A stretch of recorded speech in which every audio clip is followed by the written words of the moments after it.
Kita berjumpa lagi dalam kegiatan berdoa 100 hari berdoa dari Gereja Masihi Advent hari ke-7, di mana hari ini merupakan hari yang ke-32 selama kita menghadapi akan wabah virus corona ini.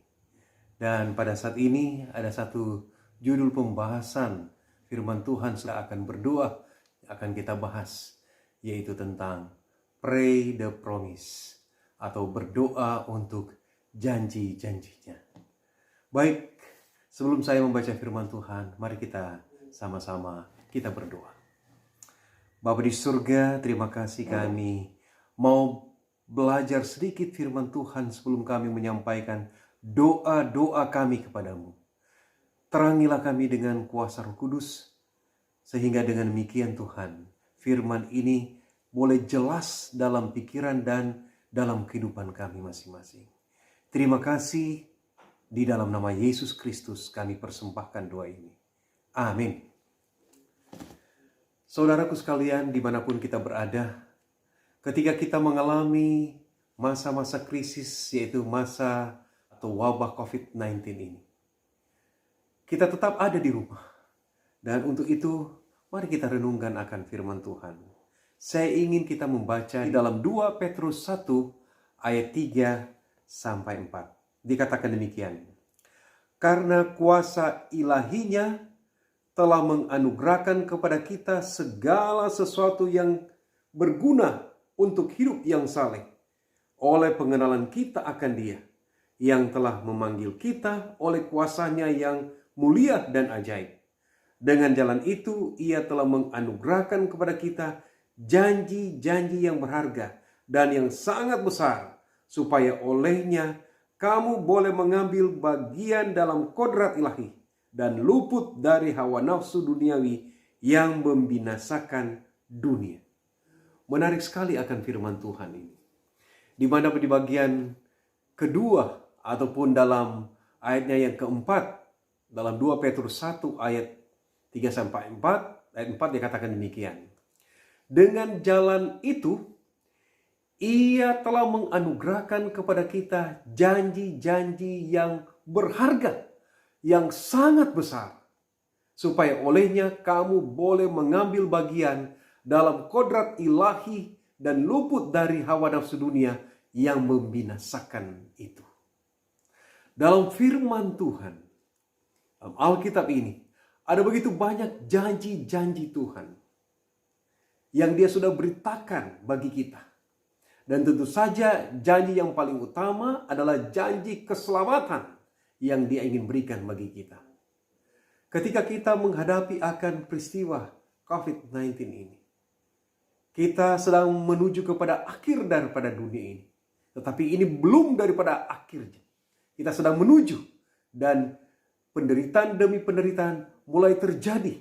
Dan itulah sebabnya ketika kita melihat ini, mari kita datang pada Tuhan. Kita belajar firman Tuhan, melihat janji-janji yang ada di dalam Alkitab. Bila kita merasa menderita ataupun takut, ada janji-janji yang Tuhan berikan bagi kita, sehingga boleh melepaskan dari perasaan-perasaan itu.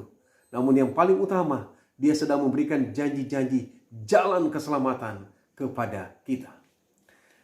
Dalam tulisan yang ditulis oleh seorang nabi, Nyonya Ellen G. White, In Heavenly Place, halaman 71, dia katakan seperti ini. Setiap janji dalam firman Allah adalah untuk kita. Dalam doa-doa Anda, persembahkanlah janji-janji Yehova, dan dengan iman pintalah janji-janji itu. Firman-Nya adalah jaminan bahwa jika Anda memohon dengan iman, Anda akan menerima semua berkat rohani. Teruslah bertanya, dan Anda akan menerima dengan limpah di atas dari semua yang Anda tanyakan atau pikirkan. Didiklah diri Anda untuk memiliki kepercayaan yang tak terbatas pada Allah. Serahkanlah semua perhatian Anda kepadanya. Tunggu dengan sabar untuk Dia, dan Dia akan mewujudkannya. Ada kalimat yang saya garis bawahi di sini. Dia katakan begini, didiklah diri Anda untuk memiliki kepercayaan yang tak terbatas pada Allah. Mendidik pikiran kita, melatih pikiran kita, supaya memiliki kepercayaan yang tak terbatas pada Tuhan yang ditulis dalam firman ini. Dan dia katakan, serahkan semua perhatian saudara kepadanya. Serahkan perhatian kita kepada Tuhan. Dan tunggu dengan sabar. Tunggu dengan sabar untuk dia. Dan dia katakan, dia akan mewujudkannya. Saudaraku sekalian, dimanapun kita berada, ketika kita mengalami akan hal ini, Ibrani 11 ayat 6 dikatakan, tetapi tanpa iman tidak mungkin orang berkenan kepada Allah. Sebab barang siapa berpaling kepada Allah, ia harus percaya bahwa Allah ada. Dan bahwa Allah memberi upah kepada orang yang sungguh-sungguh mencari dia. Allah ada. Dan Allah memberi upah kepada orang yang sungguh-sungguh mencari akan dia. Kita perlu yakin bahwa Tuhan itu benar-benar ada. Dan dia memberikan upah. Dia memberikan janji-janjinya. Dan mereka yang sungguh-sungguh mencari akan dia akan menemukan dia.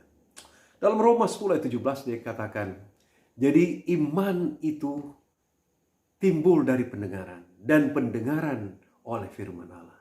Kita akan memiliki iman kepada Tuhan kalau kita membaca, mendengarkan akan firman Tuhan. Kita mendengarkan akan firman Tuhan. Yohanes 6 ayat 37 dia katakan, semua yang diberikan Bapa kepadaku akan datang kepadaku. Dan barang siapa datang kepadaku, ia tidak akan kubuang. Dengan kata lain bahwa Tuhan yang berjanji ketika kita datang memohonkan janjinya terjadi bagi kita, dia tidak akan membuang kita. Dia akan mewujudkan janjinya. Dan janji yang paling utama adalah janji keselamatan. Saya senang dengan pengalaman daripada Musa ketika memimpin akan bangsa Israel. Dalam perjalanan mendekat dengan tanah Kanaan. Oh, pengalaman besar yang dia rasakan dalam kehidupannya ketika sudah dekat dengan tanah Kanaan. Saudara boleh melihat dalam buku ini, buku Alfa Omega jilid 2, halaman 81. Saya kutip di sana, dikatakan begini. Tuhan melarang Musa untuk memasuki Kanaan, untuk memberikan satu pelajaran yang tidak boleh dilupakan, bahwa ia menuntut penurutan yang seksama dan bahwa manusia harus berhati-hati.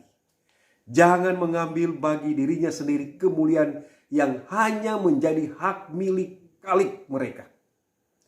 Ia tidak akan dapat mengabulkan doa Musa agar bisa mengambil bagian dalam warisan Israel. Tetapi ia tidak melupakan atau meninggalkan hambanya. Allah yang di surga itu mengerti akan penderitaannya yang telah ditanggung oleh Musa. Ia telah mencatat setiap tindakan pelayanan yang setia selama bertahun-tahun, yang lama dari ujian dan pertentangan itu. Di atas puncak Pisgah, Allah memanggil Musa kepada satu warisan yang jauh lebih mulia daripada Kanaan duniawi. Saudaraku sekalian, Musa, dia bergumul dengan pekerjaannya. Dan Tuhan tidak mengizinkan dia masuk ke tanah Kanaan di dunia, tetapi Tuhan mengizinkan dia masuk ke tanah Kanaan surgawi. Saya percaya kita sedang merindukan akan hal itu. Di dunia ini hanya sementara. Ada banyak janji-janji manusia memberikan janji tentang kesuksesan di atas dunia ini. Tetapi hal yang paling utama yang perlu kita kejar adalah kesuksesan untuk mendapatkan hidup yang kekal. Mari kita tuntut janji itu. Di masa-masa pandemik ini, kita berdoa Tuhan kiranya akan menolong saya dalam perjalanan hidup ini untuk dapat mengatur hidup saya sehingga akhirnya saya boleh memperoleh kehidupan yang kekal yang Tuhan sudah janjikan bagi kita. Baik, saat ini kita akan datang kepada pokok-pokok doa. Ada 5 pokok doa yang kita akan doakan pada saat ini. Yang pertama yaitu kita akan berdoa bagi mereka yang saat ini sedang mendengarkan atau mengikuti serial Hope Awakens dari It Is Written. Dan kita akan berdoa supaya banyak orang yang boleh datang kepada Tuhan melalui kegiatan tersebut. Hal yang kedua, kita akan berdoa bagi mereka yang berjuang melawan COVID-19. supaya Tuhan memberikan nafas kehidupan dan memberikan kesembuhan secara fisik dan secara rohani bagi mereka. Dan hal yang ketiga, kita akan berdoa untuk pekerja-pekerja di garda terdepan yang sangat penting, daripada staf medis hingga ke karyawan-karyawan toko medis dan juga jasa pengirimannya.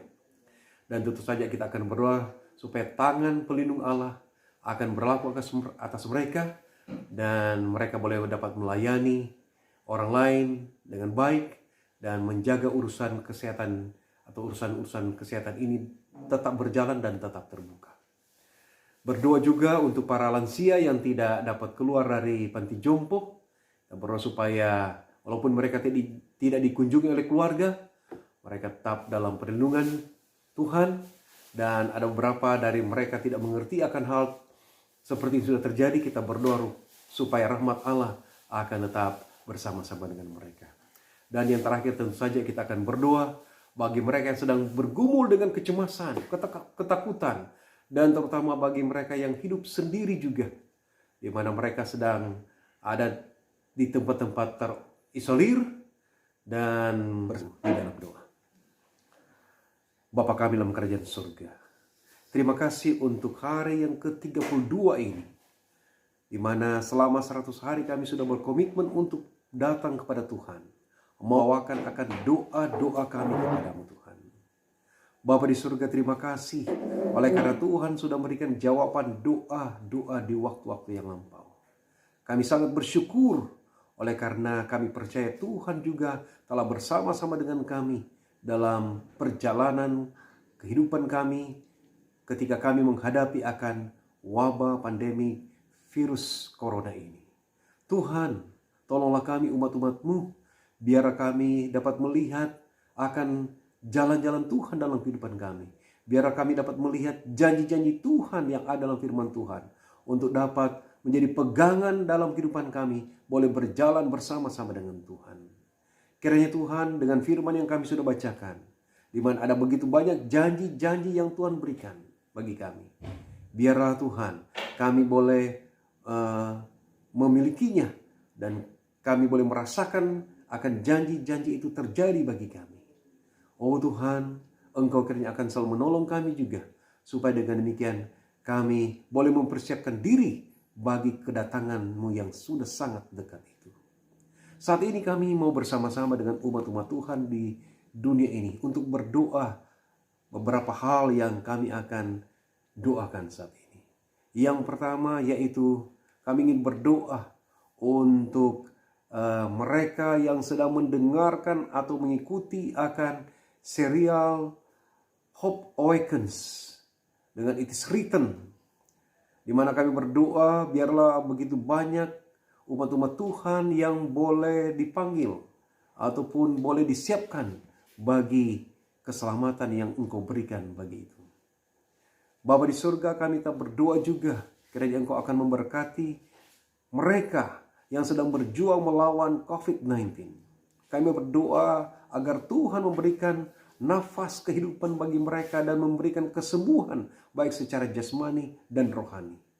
Demikian pula kami berdoa kiranya Tuhan akan menolong semua pekerja garda depan dan yang sangat penting dalam staf medis hingga ke karyawan-karyawan toko medis dan jasa pengirimannya.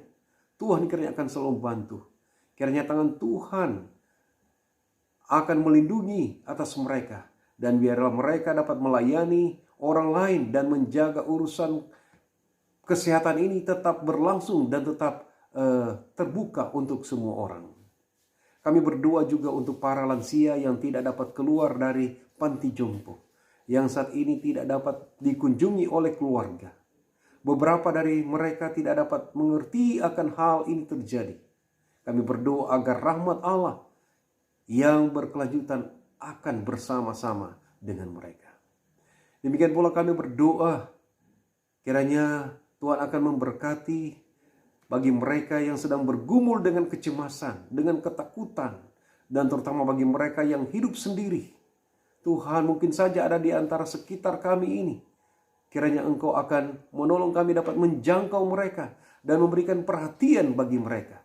Sehingga dengan demikian mereka merasakan ada rasa keamanan secara sosial.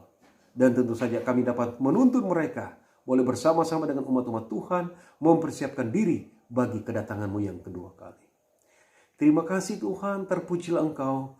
Inilah menjadi doa kami dalam nama Yesus Kristus. Kami persembahkan doa ini.